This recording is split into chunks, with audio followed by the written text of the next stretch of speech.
യുഎഇയിലുണ്ടായ കനത്ത മഴയ്ക്ക് ശേഷമുള്ള ആദ്യ പ്രവൃത്തി ദിനത്തിൽ ദുബായിലും ഷാർജയിലും വൻ ഗതാഗതക്കുരുക്ക്. അതേസമയം ഷാർജയിൽ അസ്ഥിര കാലാവസ്ഥയിൽ റിപ്പോർട്ട് ചെയ്യപ്പെട്ട എല്ലാ ഗതാഗത നിയമലംഘനങ്ങളും റദ്ദാക്കാൻ ഭരണകൂടം ഉത്തരവിട്ടു.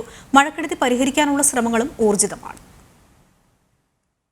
ശ്രമിച്ചെങ്കിലും ഷാർജയും അജ്മാനും പ്രളയത്തിൽ നിന്ന് കരകയറുന്നതേയുള്ളൂ. വലിയ ടാങ്കറുകൾ എത്തിച്ച് വെള്ളക്കെട്ട് നീക്കം ചെയ്യുന്ന നടപടികൾ ഇപ്പോഴും പുരോഗമിക്കുകയാണ്. അതിനിടെ മഴവെള്ളം കെട്ടിക്കിടക്കുന്നതിനാൽ റോഡുകളിൽ വൻ ഗതാഗതക്കുരുക്കാണ് ഷാർജയിലും ദുബായിലും ഇന്ന് അനുഭവപ്പെട്ടത്. ദുബായ് മെട്രോയുടെ 4 സ്റ്റേഷനുകളുടെ പ്രവർത്തനം ഇന്ന് നിർത്തിവെച്ചു.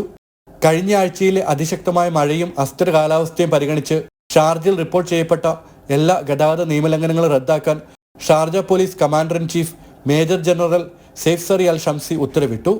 മഴയിൽ നാശം നേരിട്ട വാഹനങ്ങൾ ശരിയാക്കിയെടുക്കാനുള്ള സർട്ടിഫിക്കറ്റ് സൗജന്യമായി നൽകുമെന്നും അദ്ദേഹം അറിയിച്ചു. മഴക്കെടുതി അനുഭവിക്കുന്ന ഷാർജ നിവാസികൾക്ക് സഹായം എത്തിക്കാൻ സാമൂഹ്യ സേവന വകുപ്പ് അമൻ സേഫ്റ്റി എന്ന പേരിൽ പുതിയ പദ്ധതി ആരംഭിച്ചു. ജനം, ദുബായ്.